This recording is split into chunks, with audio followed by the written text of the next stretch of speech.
OK, parfait.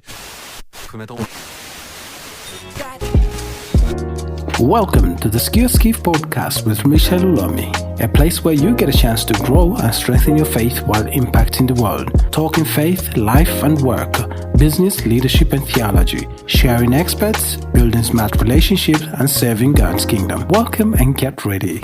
Ooh, listen closely now. Every voice holds a world, a quiet universe unfolding. A sacred space where truths are heard and stories find their home. This is Sikio Sikivu. Sikio Sikivu. Let the journey of profound listening begin. This is Sikio Sikivu. Ooh, yeah. Ooh, yeah. This is Sikio Sikivu. Ooh, yeah. Ooh, yeah. For 3 seasons, we've dissected the machinery of leadership.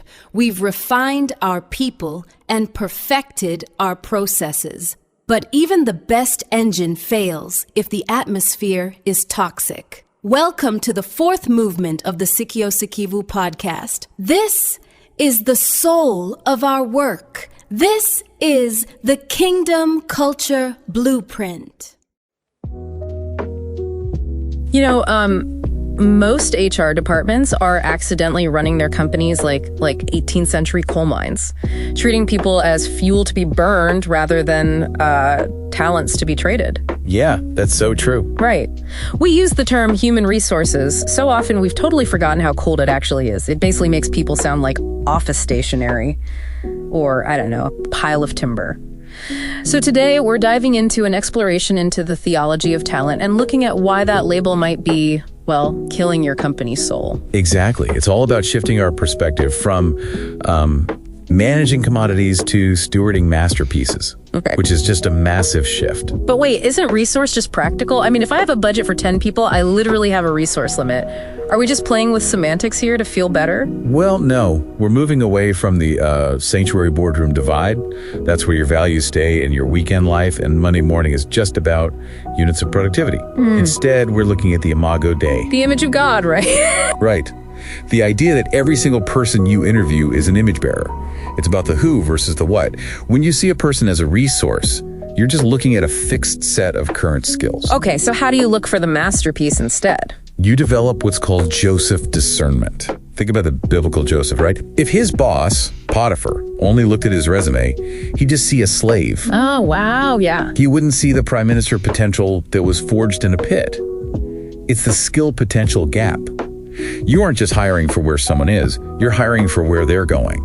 And I know the data actually backs this up. Like Google's Project Oxygen proved that treating people with psychological safety and dignity isn't just nice, it's a huge performance driver. Exactly. High honor equals high output. But I have to push back a little. If we treat people as masterpieces, that raises the bar, right? Because I've met plenty of, nice people who are honestly an absolute disaster with a spreadsheet. Yeah, having a good heart doesn't fix a bad spreadsheet. That's where the Bezalel Principle comes in.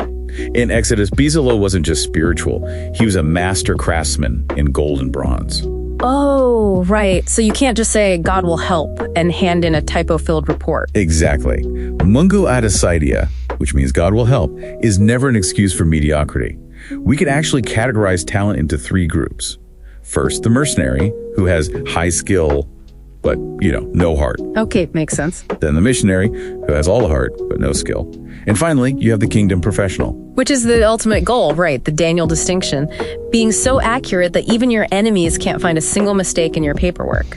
So hiring them is really gatekeeping a mission, not just filling a seat. Yes, it's spiritual professionalism. But what happens when that professional actually walks through the door? Usually there's that 90-day probation period, which, honestly, it feels like a 90-day prenuptial agreement. You're just waiting for them to mess up.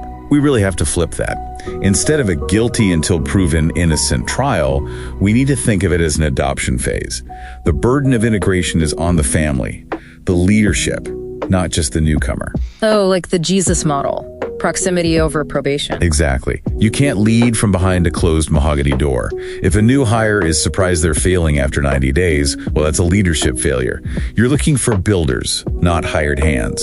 But how do you spot a builder before those 90 days are even up?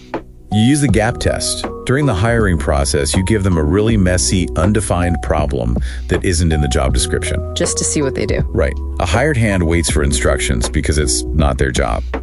But a builder feels an internal itch to fix the mess. This is the Nehemiah search. You want people who feel ownership of the whole wall, not just their one brick. You're recruiting for shared burdens. Okay, I can hear the skeptics right now, though. If we're being this kind and spiritual, does that mean we can't ever fire anyone? Well, there's a vital distinction between niceness and kindness. Niceness is actually selfish. It ignores a problem just to avoid a hard conversation. Right, because you don't want to feel uncomfortable. Exactly. But kindness is brave. It addresses the problem because you refuse to let a masterpiece settle for mediocrity. Telling someone they aren't the right fit is really an act of stewardship for their talent. You're helping them find the wall they were actually meant to build. I love that. So this is really a practical toolkit for tomorrow's 9 a.m. meeting. It's all built on those 4 pillars: dignity, skill, discipleship, and ownership. Yes. And listeners can start tomorrow with a 5-minute gate audit. Just look at your calendar. Find one transactional meeting where you're just checking boxes and figure out a way to make it transformational. Ask one question that treats the person as a who instead of a what. So good. It's about making your work your worship. So here's a final provocative thought for everyone to mull over as you walk through the office gates tomorrow. If you were to present your current project to the Creator today, would the hand of your technical excellence actually reflect the heart of your worship? Something to think about.